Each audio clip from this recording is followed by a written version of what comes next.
अच्छा, अब इसमें सेकंड स्टेप क्या होता है, इनकम और एक्सपेंस अकाउंट बनता है। ठीक है, इनकम, सारी इनकम एक साथ लिख देते हैं और उसमें से एक्सपेंस को माइनस कर देते हैं। अब मैं इनकम से आता हूँ। पहली इनकम आपके पास लिखी हुई है शॉप टेकिंग, यानी कि शॉप की इनकम।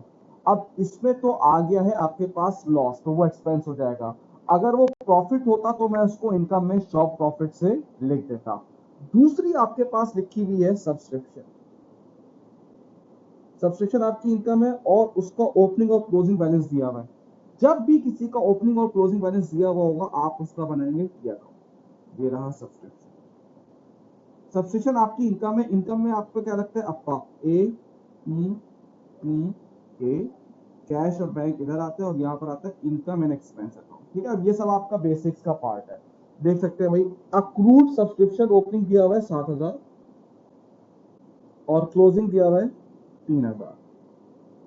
प्रीपेड सब्सक्रिप्शन ओपनिंग दिया हुआ है 5,000 और ये क्लोजिंग दिया हुआ है 9,000। और सब्सक्रिप्शन रिसीव जो है वो दिया हुआ है 40,000। इस लिहाज से इनकम एंड एक्सपेंस में आपका आ जाएगा 32,000। ये आ गया सब्सक्रिप्शन 32,000। ठीक है भाई, एक और इनकम आपको दी हुई है डोनेशन, वो भी आपकी इनकम है, जाहिर सी बात है, 25,000।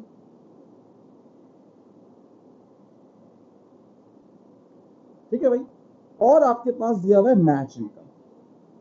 अब कोई भी एक और चीज हो सकती है, जैसे कि कोई भी इवेंट हो सकता है, मैच हो सकता है, कोई डिनर हो सकता है, कुछ भी वो एक इवेंट के नाम पे ला सकता है इनकम। अच्छा, इनकम कितनी है, 35,000। अब इससे रिलेटेड कोई और एक्सपेंस दिया हुआ है, देखो मैच एक्सपेंस दिया हुआ है, इसका आप इस तरीके से प्रॉफिट लिखते हैं, 30,000 इसका प्रॉफिट आया। ठीक है भाई, वो आपको बहुत ही, जिसे कहते हैं कि ये बहुत आसान से देगा, कैटरिंग इनकम और दूसरे का लिखेगा कैटरिंग एक्सपेंस, बस आ गया प्रॉफिट। तो ये इसकी जो आ रही है वो आ रहा है 87,000। अब हम स्टार्ट करते हैं एक्सपेंस। पहला एक्सपेंस है रेंट। क्या रेंट का ओपनिंग और क्लोजिंग दिया हुआ है?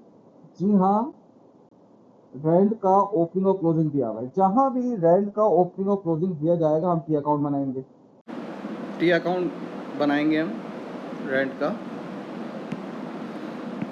अब क्योंकि रेंट एक्सपेंस से एक्सपेंस में लगता है पाप, पी ए पी, कैश इधर आएगा और उधर आएगा इनकम एंड एक्सपेंस। अब देख लें भाई, रेंट का क्या दिया हुआ है, prepaid rent opening 6,000, closing 2,000, rent पे कितना किया है मैंने, 13,000।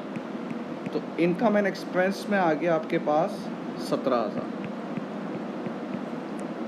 ये आपका रेंट लिख दिया 17,000।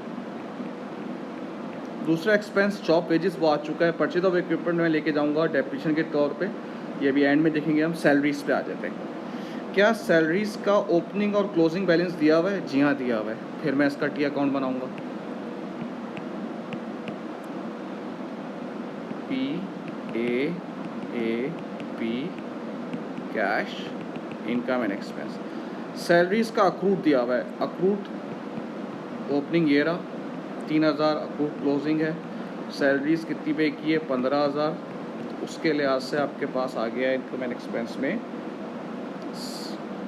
17,000। इसमें भी 17,000 ही आ रहा है। अब इसमें शॉप का लॉस भी आएगा, ठीक है ना, जो हम लोगों ने पीछे वर्किंग की थी ना स्टेप 1 में, शॉप का लॉस 4,000। अब इसमें डेप्रिसिएशन जो है वो रिवैल्यूएशन मेथड से होता है।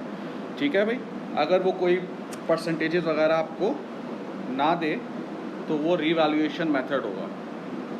ठीक है भाई, अब देखें साल के शुरू में आपके पास इक्विपमेंट कितना था, ये रहा 30,000। ठीक है भाई, आपने इक्विपमेंट ये देखें परचेज कितने का किया, 20,000 का, तो ऐड कर दूंगा ना मैं 20,000। कोई डिस्पोज किया है? नहीं, कोई डिस्पोज नहीं किया, तो इसका मतलब है ये 50,000 का हो गया। लेकिन साल के एंड में इक्विपमेंट कितने का दिया हुआ है, 40,000 का। ये 50,000 की चीज़ 40,000 की कैसे हो गई? इसका मतलब है 10,000 से डेप्रीशिएट हो गया।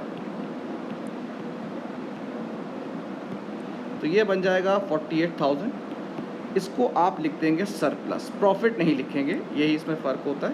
प्रॉफिट ऑनर को दिया जाता है, यहाँ पे ऑनर नहीं है, सरप्लस होता है। ठीक है भाई।